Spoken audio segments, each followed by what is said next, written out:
Decapitado en plena calle.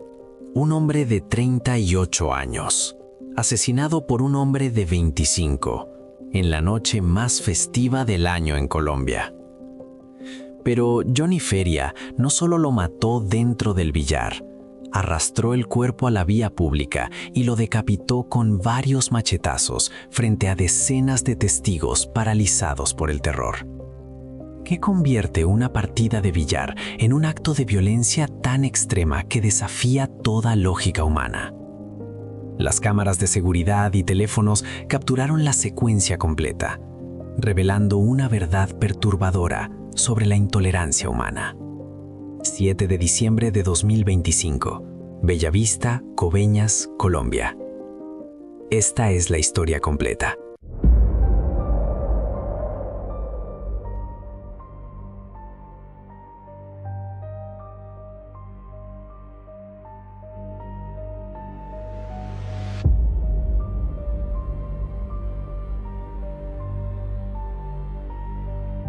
Bienvenidos a Rastros del Pecado.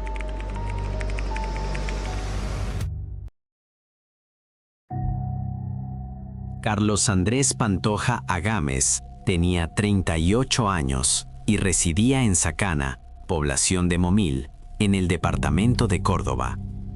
Era albañil, trabajador, padre de familia. Un hombre común que esa noche simplemente quería relajarse jugando billar. La noche del domingo 7 de diciembre de 2025 era especial en toda Colombia. La noche de velitas marca el inicio de la temporada navideña.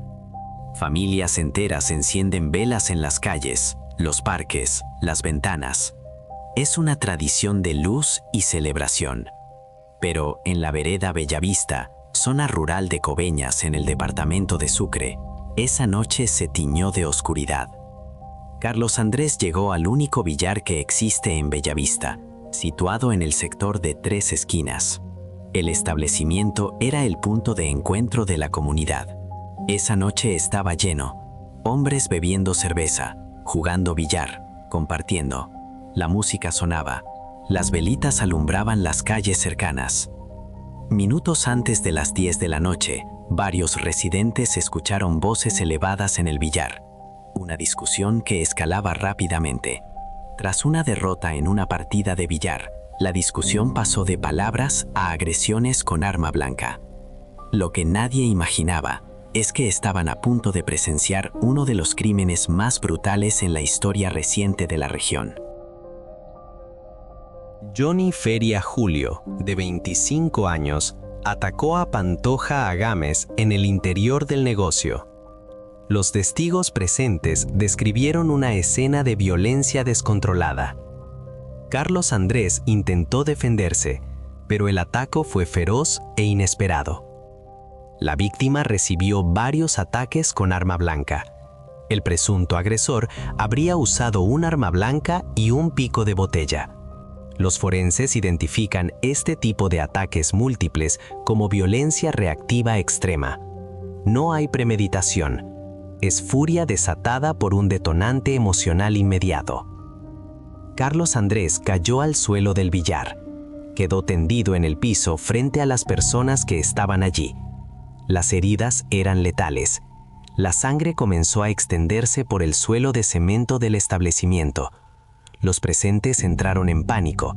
Algunos gritaban, otros se paralizaron. Pero lo que estaba por venir desafiaría toda comprensión humana. Carlos Andrés Pantoja ya no respiraba. Su cuerpo yacía sin vida en el billar. En cualquier homicidio convencional, la violencia termina ahí. El agresor huye. Los testigos llaman a la policía. Pero este caso no era convencional. El cuerpo fue arrastrado fuera del local para ser decapitado con varios machetazos en plena vía pública. Según allegados a la víctima, el que lo saca es el mismo dueño del billar, el señor Orly. No hubo voluntad de ayudarlo. Este detalle complicó inmediatamente la investigación. ¿Por qué el dueño del establecimiento sacó el cuerpo a la calle? ¿Intentaba proteger su negocio? ¿Temía represalias? La familia de la víctima insiste en que la fiscalía debe analizar con detenimiento las acciones de quienes se encontraban en el establecimiento. La criminología identifica este comportamiento como complicidad pasiva. Cuando testigos no intervienen para detener un crimen o ayudar a una víctima, pueden enfrentar consecuencias legales. La fiscalía evalúa también la conducta de algunas personas presentes en el lugar, que habrían omitido prestar ayuda a la víctima o alertar oportunamente a las autoridades. Afuera del billar, en la calle oscura, apenas iluminada por velitas navideñas, Johnny Feria tomó un machete.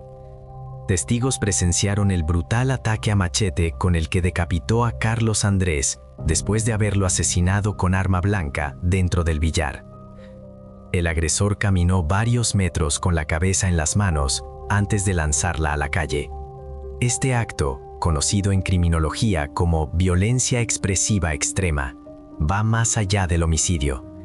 Es una demostración de poder absoluto sobre la víctima, una deshumanización total. Los psicólogos forenses identifican este tipo de conducta como indicador de trastorno antisocial grave o episodio psicótico inducido por sustancias y furia descontrolada. No es simplemente matar, es destruir completamente la identidad de la víctima. Las imágenes registradas por cámaras de seguridad y teléfonos permanecen como piezas clave, aportando detalles cruciales sobre la secuencia completa de los hechos. Varios residentes grabaron parte de la escena con sus celulares, videos que después se volvieron virales en redes sociales, generando una ola de horror e indignación en todo Colombia. Tras la primera agresión fatal y el arrastre del cuerpo al exterior, la reacción de los vecinos osciló entre la alarma y el temor, sin que se presentaran intervenciones para impedir el desenlace. El efecto del espectador, estudiado ampliamente en psicología social, explica por qué un grupo de personas puede presenciar un crimen sin actuar. El miedo paraliza. La confusión dispersa la responsabilidad. Los investigadores del CTI llegaron a una escena que describirían después como una de las más perturbadoras de sus carreras. El billar era un espacio rectangular de aproximadamente 8 metros de largo por 5 de ancho. Una mesa de billar ocupaba el centro del local. Había sillas de plástico contra las paredes laterales y una pequeña barra al fondo donde se vendían bebidas. El primer ataque ocurrió junto a la mesa de billar, en el lado izquierdo del establecimiento. Un gran charco de sangre marcaba el punto exacto donde Carlos Andrés cayó. Las salpicaduras en las patas de la mesa y en el piso indicaban movimiento violento y rápido. La víctima no tuvo tiempo de escapar. El ataque duró segundos. Según los forenses, Carlos Andrés recibió múltiples heridas de arma blanca en el torso y cuello. Las lesiones principales se concentraban en el pecho, abdomen y zona cervical. Los golpes con el pico de botella dejaron heridas irregulares y desgarros en la piel del rostro y cuello. Este tipo de arma improvisada causa daño mayor que un cuchillo convencional debido a los bordes irregulares del vidrio. El atacante primeramente lo atacó en el cuello. Esa fue probablemente la herida mortal. Una laceración profunda en la región cervical anterior que seccionó vasos sanguíneos importantes. La muerte llegó rápidamente, en cuestión de minutos, por desangramiento masivo. El patrón de lesiones reveló algo importante. Carlos Andrés estaba de frente a su atacante cuando comenzó la agresión. No fue atacado por la espalda. Hubo un enfrentamiento cara a cara. Probablemente intentó defenderse, pero la velocidad y ferocidad del ataque lo superaron. Después del asesinato, el cuerpo fue arrastrado aproximadamente 4 metros desde el interior del billar hasta la calle. Un rastro continuo de sangre marcaba la trayectoria. Ya en la vía pública, frente al establecimiento, ocurrió la decapitación. Los golpes de machete fueron múltiples, dirigidos a la zona del cuello. La fiscalía solicitó medida de aseguramiento por homicidio agravado porque el agresor actuó con sevicia. Sevicia, un término legal que define crueldad excesiva, sufrimiento innecesario. En este caso, la decapitación post-mortem no tuvo función práctica, fue un acto de barbarie pura. El comando de la Policía Nacional en Sucre informó, hacia el mediodía del lunes 8 de diciembre, la captura en flagrancia de Johnny Feria Julio. El agresor no huyó, permaneció en la zona. Testigos señalaron su ubicación a las autoridades que llegaron poco después del crimen. La captura en flagrancia es determinante en el sistema penal colombiano. Significa que fue detenido en el momento del hecho o inmediatamente después, con evidencia directa que lo vincula al crimen. Los videos y testimonios de múltiples testigos constituían evidencia irrefutable. Johnny Feria Julio fue imputado por homicidio y dejado a disposición de la Fiscalía General de la Nación. Durante la audiencia de imputación de cargos, la Fiscalía presentó las pruebas, videos, testimonios, análisis forense. El juez promiscuo municipal de Coveñas, con funciones de control de garantías, envió a prisión a Johnny Feria Julio por el delito de homicidio agravado porque actuó con sevicia. El imputado no aceptó los cargos. De ser hallado culpable, podría enfrentar una pena de entre 40 y 60 años de prisión, debido a la gravedad de los hechos y la sevicia con la que actuó. En el sistema penal colombiano, el homicidio agravado es uno de los delitos más graves. La pena máxima se acerca al límite constitucional.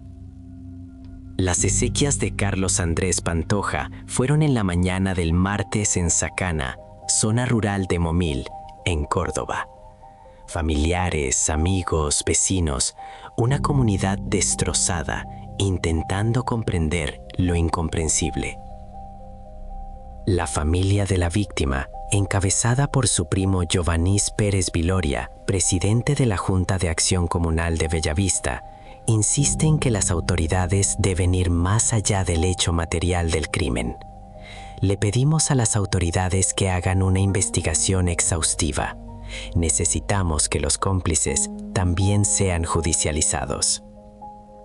Un detalle que pocos conocen: el crimen tuvo como detonante la pérdida de un partido de billar en el único sitio de esta índole que existe en el poblado. Una partida, un juego, un momento de entretenimiento que terminó en tragedia absoluta por la incapacidad de un hombre de controlar su furia ante una derrota trivial. Este caso ilustra un patrón alarmante en la violencia colombiana. Según el ministro de Defensa, los homicidios aumentaron a 10.018 entre enero y septiembre de 2025. La tasa nacional llegó a 26 por cada 100.000 habitantes. El sicariato representó el 67% de los casos, seguido por riñas y atracos. Riñas: discusiones banales que escalan a violencia letal. En criminología, se les llama homicidios expresivos o emocionales, opuestos a los instrumentales como el sicariato. No hay planificación, no hay beneficio económico, solo una explosión de furia incontrolable ante una provocación mínima. El caso de Bellavista también expone la cultura de la violencia normalizada. Decenas de personas presenciaron el crimen, algunos lo grabaron, nadie intervino. El miedo, la confusión y la parálisis social permiten que actos atroces se completen sin oposición. La Fiscalía continúa investigando a posibles cómplices. El dueño del billar, otros presentes que no ayudaron, quienes arrastraron el cuerpo. En el derecho penal colombiano, la omisión de socorro es delito. No actuar cuando se puede prevenir un daño grave tiene consecuencias legales. Un partido de billar. Eso es todo lo que se necesitó para desatar una de las manifestaciones más brutales de violencia que Coveñas haya presenciado. Carlos Andrés Pantoja Agames perdió su vida, no por una amenaza real, no por un conflicto profundo, sino por la incapacidad de otro ser humano de aceptar una derrota en un juego. La sevicia no es solo un término legal. Es un recordatorio de hasta dónde puede descender el ser humano cuando pierde todo rastro de empatía y control. El siguiente caso demostrará cómo un detalle microscópico puede resolver un crimen que parecía perfecto. Gracias por acompañarme en este análisis. Nos vemos en el próximo caso.